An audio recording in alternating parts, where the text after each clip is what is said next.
Hello，大家好，我係 Venus。首先咧都想答謝大家嘅支持，因為咧對上一條片咧都收咗好多唔同嘅 feedback 啦，都有咧好多人 comment 啦，同埋 send message 俾我係留言支持同埋鼓勵嘅。雖然咧我嘅分析啦，我都唔敢講係咪100% 準確，但係咧我自己啦都係希望喺咁多嘅資訊裡面，可以為大家做少少分析。同埋咧有少少見解，等大家咧可以有清晰嘅頭腦，再諗下點樣部署自己嘅移民計劃。其實咧當初我建立呢個頻道嘅初心咧，都係希望可以為大家帶嚟一啲準確嘅移民資訊。特別而家啦，因為資訊太多，有時咧都會有好多唔同混亂嘅情況出現。我都好希望咧我嘅分析啦係俾大家知道，其實咧好多加拿大移民嘅政策咧，官方網站咧都係有清楚列明嘅。不過啦，因為始終官方網站咧都係以英文為主，所以咧除咗咧我引用官方網站之外咧，其實咧我都要用廣東話去解釋翻究竟而家加拿大有啲咩移民政策嘅。希望咧大家可以容易明白到，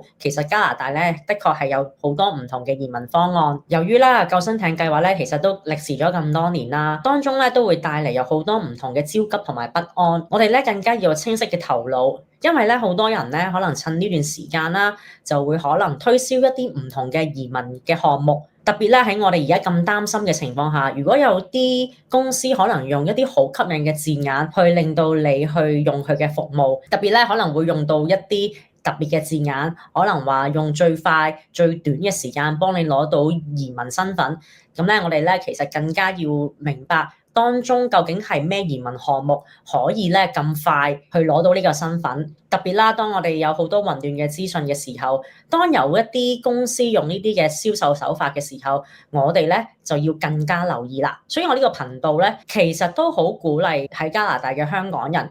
嘗試用多啲唔同嘅方法，先自己做一啲簡單嘅資料搜集。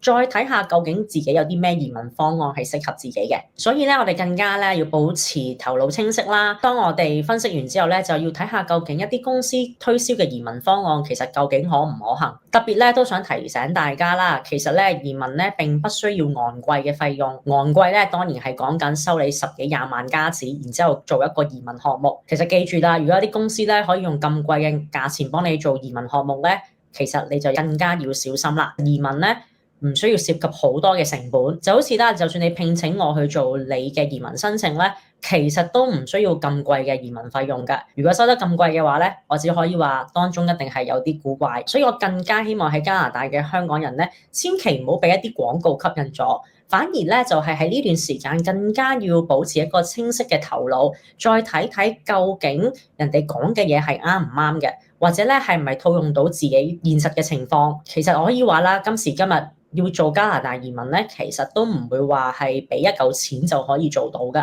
特別喺呢段救生艇嘅期間咧，其實都已經有唔同嘅新聞啦。較早前嘅 Open Work Permit 啦，有啲公司咧，因為透過可能買賣學歷啊，又或者可能用一啲宣傳手法啦，去吸引一啲嘅消費者嚟到去購買佢嘅課程。但係其實消費者咧都以為個課程咧真係冇問題，真係以為自己咧係可以攞到一啲 credit 嘅 exemption，所以咧可以好快咁完成一個學位。但其實咧，只可以話當中一定係有啲問題，所以最後咧，移民局咧都對一班 Open Work Permit 嘅學歷咧都進行更加嚴格嘅審查。呢部分咧，相信大家都聽過唔同類型嘅新聞㗎啦。亦都有啲公司啦，可能係同一啲比較細型嘅私立學校合作，但係咧讀下書嘅期間咧，嗰間學校咧竟然俾 DLI 除名。令到一班苦主咧都唔知道去向。其實咧救生艇呢幾年啦，我都收到好多唔少嘅苦主㗎啦。除咗頭先我講之外啦，有啲公司咧會透過可能買賣工作而換取一個 Close Work Permit，然之後咧去加拿大做1年嘢就換來 Stream B 嘅申請。但係咧留意返，其實買賣工作咧已經係犯法㗎啦。喺呢幾年期間咧，其實我都收到好多唔少苦主嘅查詢啦。因為咧有啲第一步行錯咗，其實我都幫唔到手。有啲咧我就覺得比較可惜啦，因為明明咧可能自己咧都係合乎申請資格，但係可能一啲唔係太專業嘅移民公司啦，令到佢簽證被拒，甚至咧連去加拿大都去唔到。所以咧有啲申請咧，我自己覺得都好可惜，因為咧我都無能為力可以幫佢。我都希望透過呢個頻道啦，提供多啲唔同嘅移民資訊去俾大家。當大家咧自己進行咗一啲簡單嘅資料搜集，而發覺咧都有啲移民項目咧自己都可能符合申請，所以咧我都會建議申請者約時間同我做一個 consultation。咁咧我可以俾翻少少意見你。喺 consultation 完咗之後，你可以繼續自行去處理你嘅移民申請。當然，亦都可以聘請我做你嘅移民顧問去做你嘅申請，兩者咧都係可行嘅。今日我要講嘅資訊啦，就係咧同上次個 video 都有啲關係嘅，就係咧都想教下香港人可以點樣部署之後一啲移民嘅申請。特別啦，可能好多人都了解緊省提名啦同埋 EE 呢兩個移民項目，但係咧我發覺咧好多人咧對於省提名同埋 EE 呢兩個嘅移民計劃咧都有啲概念上混淆不清，所以咧今日咧我都想同大家講下省提名嘅移民項目同埋 EE 係有啲咩關係？究竟係咪有咗省提名就等於即刻有 PR 嘅身份呢？希望今日都可以同大家講下呢兩者嘅關係，同埋咧可能大家喺概念上咧都仲有啲唔係太清楚嘅情況。希望今日呢個 video 咧都可以同大家釐清下兩者有啲咩關係，同埋咧要做省提名或者做 EE 嘅時候有啲乜嘢特別係需要留意嘅。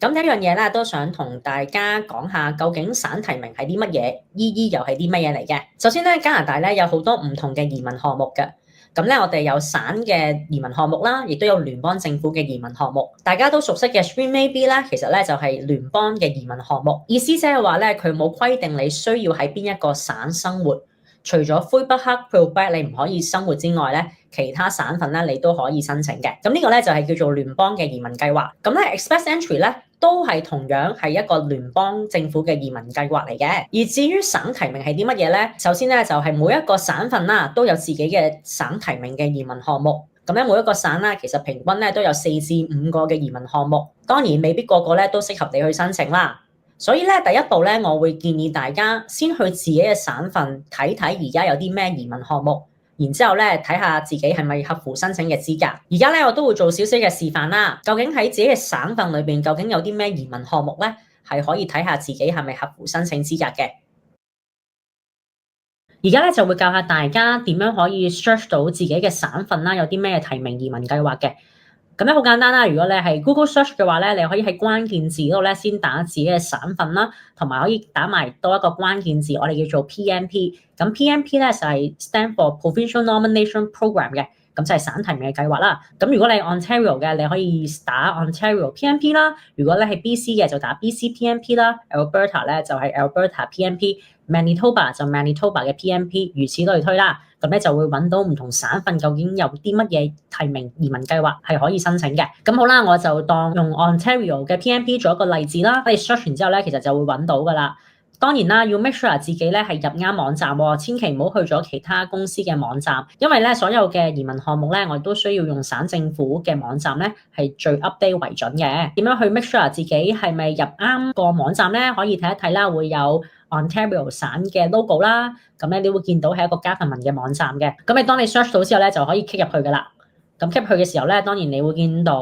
成個版面都係官方嘅網站啦，亦都唔係其他公司嘅網站啦。咁咧即係話你已經揀啱咗呢個 program 去睇噶啦。咁去到呢一度咧，就大家去睇嘅時候咧，其實咧佢都有好多唔同嘅背景啊，或者點樣去申請啊，同埋咧點樣去知道而家有啲咩最新嘅 program。咁咧當你想睇嘅時候咧，其實佢都會話而家有啲乜嘢 program 咧，你就可以揀 The Right Stream 去睇一睇究竟而家 Ontario有啲咩省提名移民計劃嘅。咁咧，我哋一般嚟講咧 ，Ontario 個省咧，我哋叫做 OIMP 啦。咁 Ontario 咧都有唔同嘅移民計劃係可以睇下嘅，因為每一個 program 都有自己嘅獨特之處，未必個個適合。咁所以咧，每一個嘅 program 咧，大概可能而家咁樣睇啦，都有可能5、6個嘅話咧，你就要真係 run 一 run，究竟睇一睇有冇邊個 program 你係符合基本嘅申請資格，然之後咧，你就可以睇下可唔可以向省嗰度提出一個申請噶啦。咁好簡單啦，當啦，我求其入一個先啦。譬如呢一個嘅 job offer 嘅 stream 嘅話咧，你就可以睇下列晒佢基本嘅要求。譬如你有冇個 valid 嘅 job offer 啊，或者你嘅人工啊，係咪要達到某一個水平啊？或者等等啦，自己可以慢慢去論嘅。所以省呢個網站咧，其實都非常之詳盡嘅，佢哋真係列晒咧究竟每一個嘅項目啦，係而家係想要啲咩人才啦，有啲咩申請資格啦，咁即係叫做一目了然嘅。所以咧，每一個移民項目咧都可以花少少時間先睇下自己係咪符合申請資格先。因為而家比較擔心咧，就係驚好多人咧見到一啲廣告好吸引啊，可能話用一個最容易嘅方法就移到民啦，然之後咧又要嘥一嚿金錢俾咗間公司，但係其實咧根本你都未達到個基本移民嘅申請資格，就盲中中咧就俾咗嚿錢人。我都想希望咧喺加拿大嘅香港人啦，如果真係想睇睇省提名移民計劃，千祈唔好盲目話個公司叫你做啲咩你做咩，反而咧我都想希望你哋啦，自己真係上官網先睇下究竟佢哋講緊嘅咩 program 係咪適合自己，究竟呢個 program 甚至係咪仲存在緊？因為有時我見到咧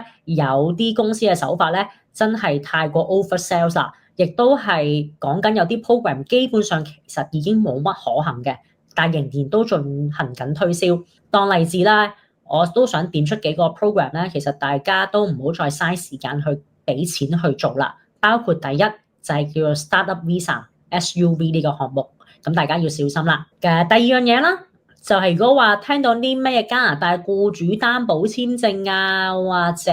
要俾錢有工作嗰啲咧，都奉勸大家唔好再睇呢啲移民計劃啦。因為呢啲移民計劃咧，如果係要俾錢先可以揾到僱主擔保你嘅話咧，就好大問題啦。咁當然啦，我哋唔係想到講到太絕對啦，咁但係我都會話翻俾大家聽，真係要小心一啲公司嘅銷售手法啦。頭先都有講啦，因為都收到好多唔同嘅苦主嘅查詢啦，都唔想香港人就係因為而家可能頭腦太混亂嘅時候咧，就俾一啲廣告吸引咗，就盲中中俾咗嚿錢，就以為有啲快靚正嘅移民項目。我真係好想大家先上官方網站了解一下，究竟係咪可行先，然之後咧就再睇下自己係咪需要做一啲省提名嘅移民項目。攞咗省提名之後咧，咁要做啲乜嘢咧？咁我下一步咧就會再教大家嘅。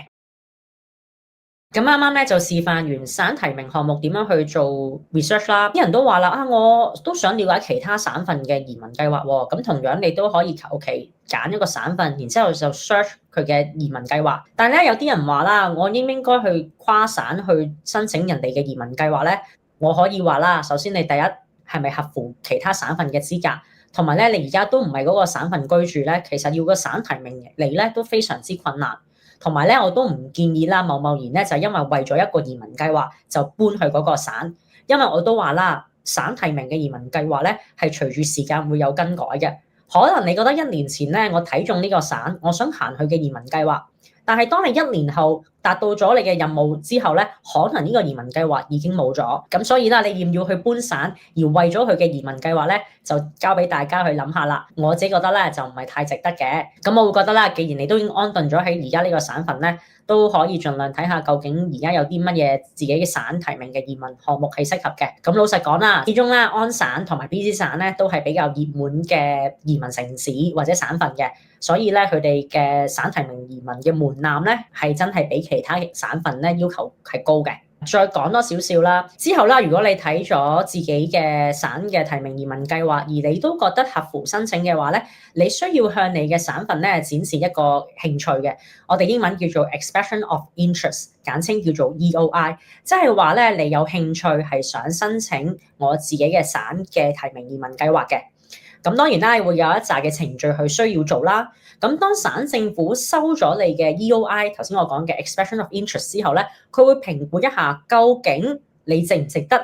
我哋嘅省去提名你去做一個 PR 嘅。咁當然啦，如果個省份覺得咦你 OK 喎，你嘅 profile 都合乎我嘅申請資格，佢哋咧會做每一輪嘅甄選嘅。咁當然啦，如果個省份咧真係抽中你啦，對你有興趣啦，佢會正式咧叫你補交一啲文件，同埋咧都可以咧就係會出一個叫做 provincial 嘅 nomination certificate 嘅，我哋叫做即係省提名你嘅證書。大家要留意嘅，我哋行省提名移民計劃，並不代表當省提名你之後，你就一定直接拎到 PR 嘅。希望大家有個概念，就係要知道我哋要攞加拿大嘅 PR 或者公民身份，並不是向省嗰度提出申請嘅。我哋要攞呢啲身份咧，係需要向聯邦政府，即係 Federal Government 咧去提出呢個申請，即係話你需要向 IRCC 申請一個 PR 嘅。因為而家咧都收到唔同嘅 enquiries 啦，都有少少 confused 嘅，以為咧省提名咗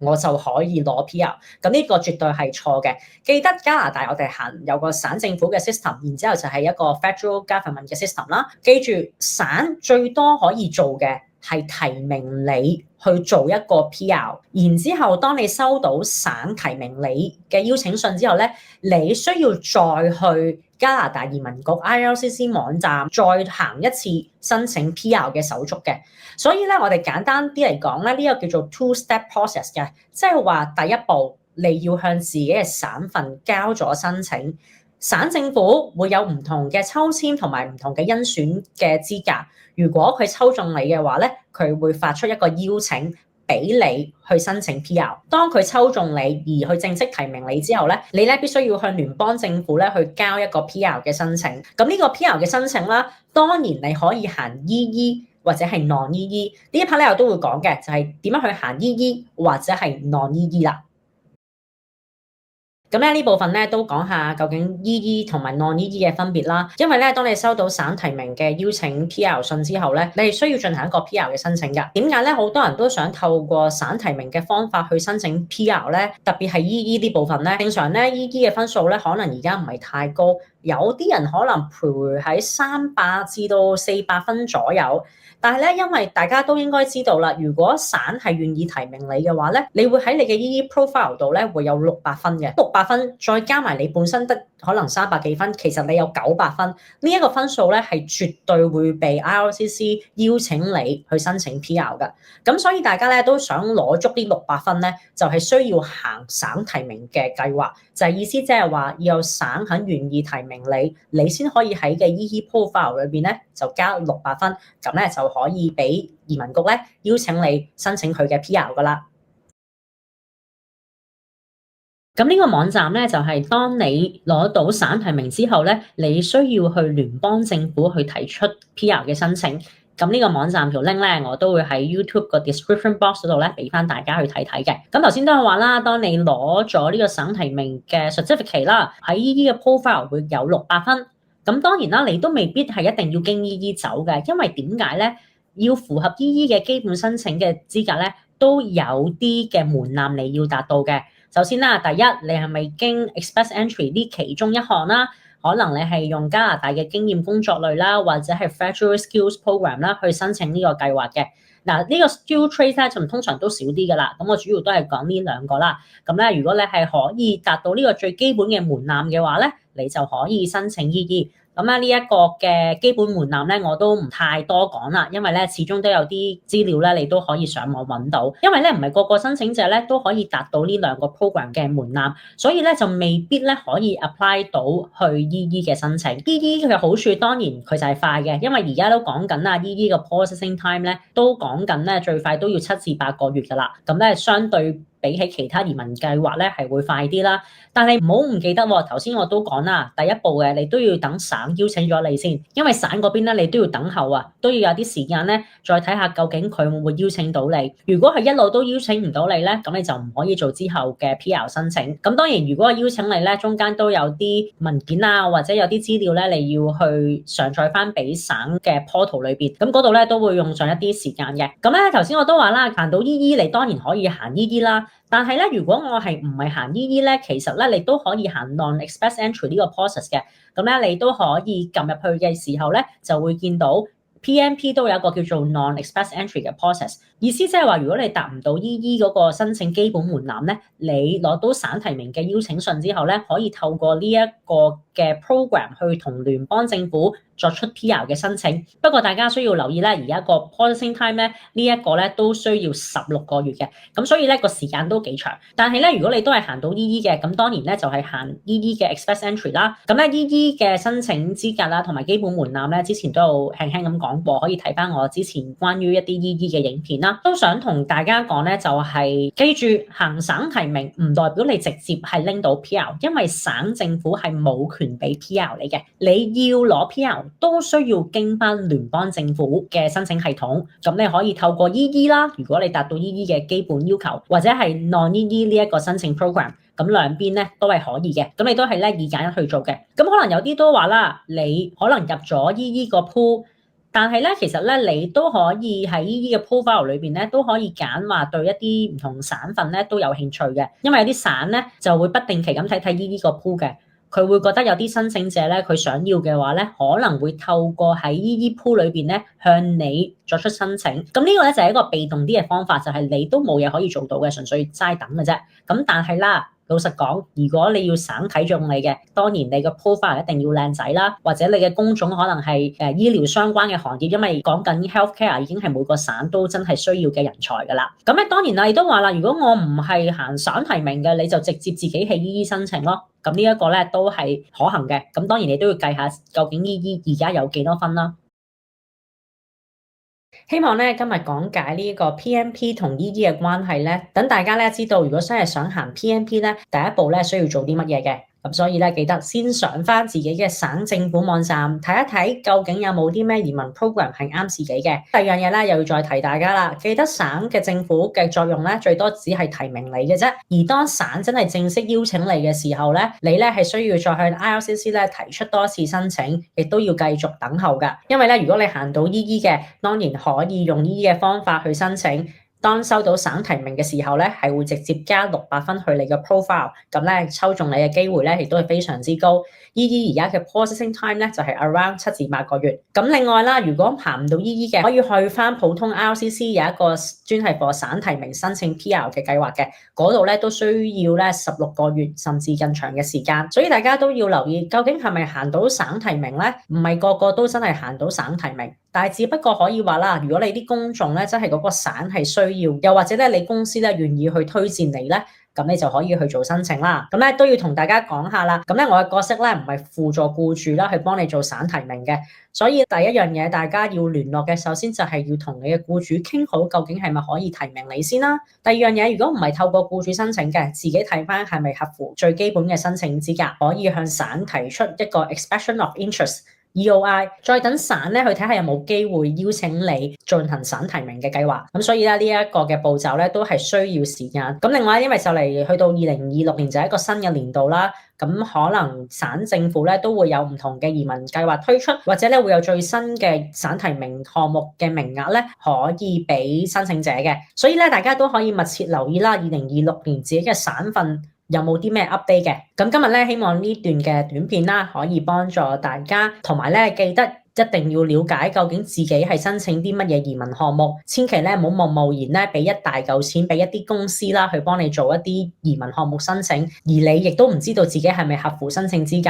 呢個步驟咧都非常緊要嘅。所以我都會話啦，點解一定要同我做一個 consultation 咧？就係我都希望申請者同我傾下偈，起碼你都知道你而家申請緊啲咩項目，就千祈唔好貿然就俾一嚿錢人。而你都唔知嘅移民項目，所以咧我都唔想見到大家有啲咩損失，因為除咗金錢之外咧，時間都非常之緊要，特別咧係自己嘅心理狀態啦。所以我都希望大家自己都要花啲時間去了解多啲唔同嘅移民項目。所有嘅移民項目喺聯邦政府、省政府嘅網站咧，其實都清楚列明㗎，所以大家只要花少少時間去睇就可以㗎啦。再有啲唔明嘅地方，歡迎再約我做一個 consultation，咁我會預留時間同你去分析下你嘅背景，可以申請啲乜嘢移民項目嘅。如果你哋都中意我嘅短片，都歡迎 comment、like 同埋 share 俾你身邊嘅朋友。當然記得要訂閱我嘅 channel 啦。如果你哋都有其他移民或者簽證嘅問題，都歡迎 email 或者 WhatsApp我都會盡量解答嘅。咁另外咧，我都有 Facebook 同埋 Instagram 啦，大家都可以 follow 翻，因為咧我日後咧都會有唔同嘅資訊去提供俾大家。希望咧大家多多支持我嘅頻道，日後咧我會繼續拍多啲移民或者升學嘅短片。多謝大家收睇。